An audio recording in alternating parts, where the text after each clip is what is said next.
Welcome to the Cup of Joe Wrestling Show. Cup of Joe Wrestling Show? With Joey Harris.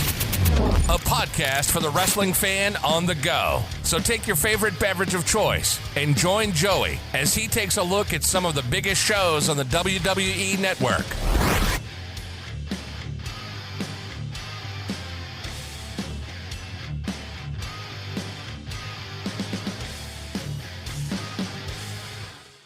From makeshift studios deep in the heart of stately Maine Manor, this is the Cup of Joe Wrestling Show. I am your host, Joey Harris. You can follow the show's Twitter at Cup of Joe Pod. You can email the show at cupofjoewrestlingshow@gmail.com. And folks, I am back and raring to go and looking at a very pivotal year for me, because it's the year I became a wrestling fan. And this time that we're looking at right here is right before I became a wrestling fan. And so it's interesting to me because I always like to know what was happening before I got into something. I've always been like that. So if I jump into, if I show up to a movie and it's been going on for 5 minutes, I want to know what happened during that 5 minutes. If I jump into a TV show midway through the series, I want to see the earlier episodes of the TV show. And I really wanted to do this with wrestling, but at the time there was not a lot available to go and watch, and we didn't have cable. So it was interesting to get the network and go back and be able to see these shows as they originally were. Today we're looking at Clash of the Champions 14 from WCW. Clash of the Champions 14 Dixie Dynamite took place on January the 30th, 1991 from the Georgia Mountain Center in Gainesville, Georgia. There were 2,200 in attendance, and the show did a 3.9 rating on TBS. Opening credits with a JR voiceover of some of the matches coming up. This is a nice opening package graphics and video that they do here. Gary Michael Capetta announces the playing of the national anthem. Jim Ross and returning booker/commentator Dusty Rhodes welcome us to the Clash. Rhodes is pumped up, and I'm sure that being back was like a breath of fresh air for him after being gone away for 2 years. They preview some of what we are going to see. Sting and Lex Luger versus Doom, Butch Reed, and Ron Simmons. Teddy Long is not there, but they don't know where he is. Reed and Sting start. A Go Sting Go chant goes out. The faces dominate as Luger tags in. Simmons is also in. Power versus power here. Luger hits a big suplex on Simmons. Simmons hits a stun gun on Luger. The heels are dominating Luger. Luger finally slams Simmons down, but Reed hits a shoulder block on Luger, knocking him towards Sting, allowing Luger to tag. While Sting cleans house, Dan Spivey comes out to attack Luger. Spivey then leaves. Doom misses Sting and hits the referee. Reed then throws Sting over the top rope for the disqualification. They continue to fight after the bell. Missy Hyatt reads the results of the Sexiest Wrestler contest. The Z-Man is the winner. WCW Television Championship match. The Z-Man versus Bobby Eaton. Z-Man had actually lost the WCW TV Championship on January 7th, 1991, but the match had not yet aired, so Zink was recognized as champion. Shoving match to start. An even-paced match. Eaton works an armbar. Both are working a slow-styled match. Eaton hits a back elbow, but Z-Man slams him off the top rope. Eaton gets another back elbow and hits a knee from the top rope. Back and forth. Z-Man wins with a quick backslide. Alexandra York says later tonight, we will see the newest member of the York Foundation. Tommy Rich and Alan Iron Eagle versus the Fabulous Freebirds, Michael Hayes and Jimmy Garvin. All faces to begin. The Freebirds come back with quick tags. Hayes with a headlock on Iron Eagle. It goes outside. Back in, Garvin continues to batter Iron Eagle, but misses a corner charge, and Iron Eagle takes over. The Freebirds try to come back. Iron Eagle does get the pin, but the referee doesn't see it. The Freebirds hit the double DDT and pin Iron Eagle. We then get a Wrestle War 91 ad. Jim Ross and Dusty Rhodes throw it to Tony Schiavone and Paulie Dangerously. Paulie talks about his arm wrestling contest coming up.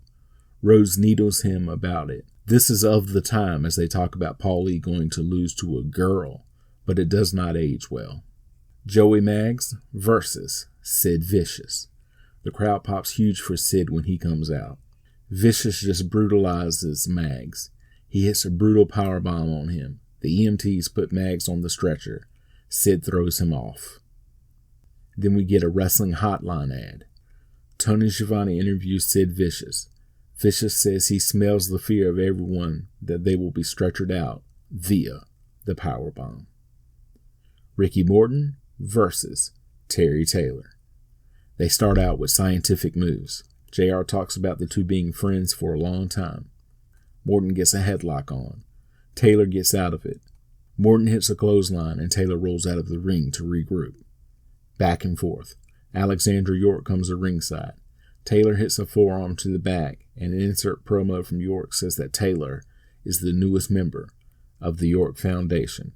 Morton pulls his knees up from a Taylor splash. Morton fighting back.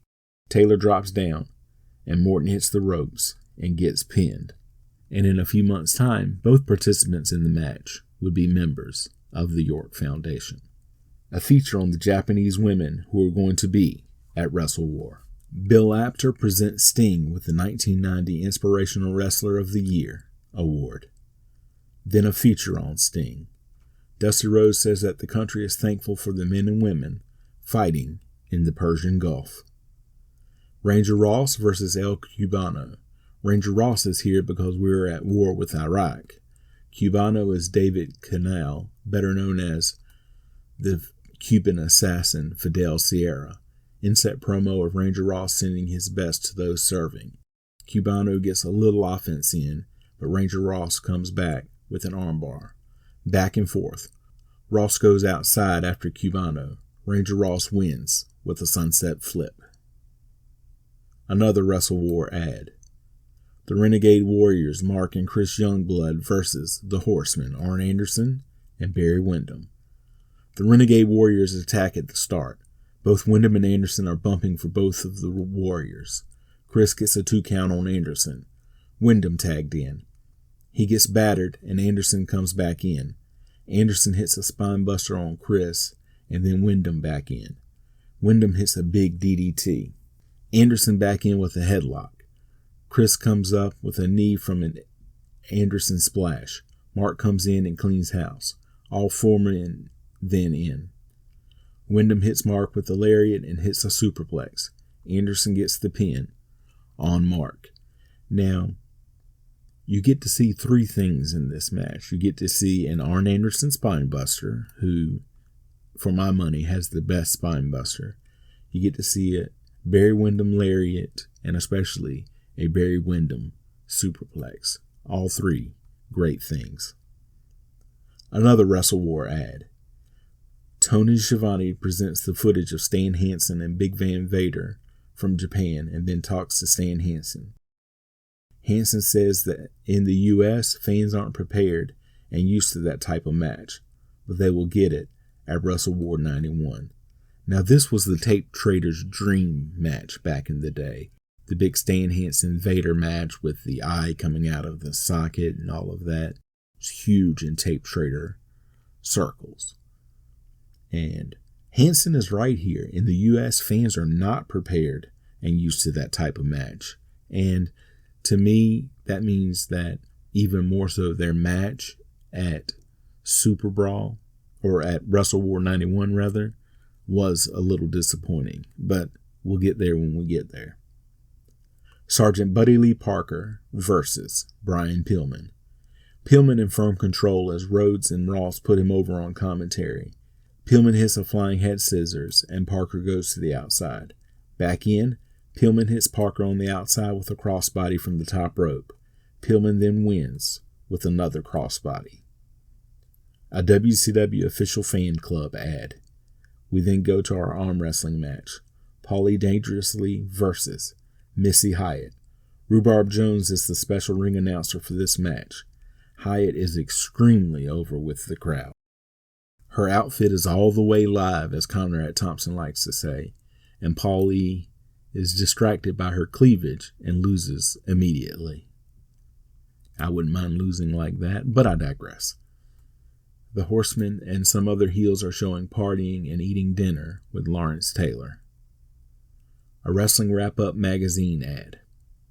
WCW World Championship match. Ric Flair versus Scott Steiner with Rick Steiner. Flair comes out with a group of women. Hiro Matsuda is shown as a representative of New Japan Wrestling. Elegante is then introduced, and he comes in and offers to shake Flair's hand. Flair refuses. Nick Patrick shows the title to the crowd, as JR reminds everyone how Ric Flair won the title earlier in the month in the Meadowlands Arena. Dusty calls Flair the greatest champion ever and puts Scott Steiner over as the future. Slow to start. They fill each other out. Scott has the power, but Flair is the wily veteran. Scott gets a 2 count with a side slam. Flair slows it down. Flair selling for Scott hard. Scott gets several holds, but Flair keeps getting to the ropes. Scott gets a Steiner line, and Flair again crawls outside. Scott suplexes him back in. Flair gets an atomic drop in, then a second one.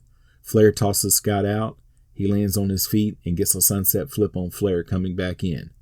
A sunset flip on Flair coming back in should be a sobriety test in most states. Flair goes to pin Scott with his feet on the ropes, and Rick Steiner pushes them off. Scott gets Flair in the figure 4. Flair gets out and goes to crossbody Scott, and the spot was for them to both go over, but Scott mistimes it, so he just pushes himself over the top. That is an awkward spot right there. Flair breaks the count and goes to work on Scott's leg. Flair gets the figure 4 on, but is using the ropes. Scott reverses it, but Flair gets out of it. Scott hits a neck breaker. Flair tossed outside. Scott hits a Steiner line on the outside. Back in, Flair goes for a figure 4, but Scott rolls him up for a 2 count. Scott gets a sleeper on Flair. Steiner line drives Flair over the ropes. Back in, Flair keeps trying to pin Scott. Several 2 counts. Scott bridges up and suplexes Flair, who rolls out. Rick Steiner puts him back in. And then a Steiner line. Flair gets caught coming off the top rope, belly to belly, but the pin comes after the bell has rang. This was a really intense match. Very good outing by both men. Time is running out, so JR and Dusty quickly say goodnight before signing off from Gainesville. You can follow me on Facebook, Twitter, and Instagram. I am at The Joey Harris. If you like the show, please leave a review in iTunes or Apple Podcasts. I would really appreciate it. And if you do, take a screenshot of it and email it to me at cupofjoewrestlingshow@gmail.com, and I will mention you or your wrestling podcast or your Twitter or anything that you want in a future podcast. Thank you for joining me this week. This is Joey saying so long from stately Maine Manor. The Cup of Joe Wrestling Show is a production of Baby Kangaroo Media.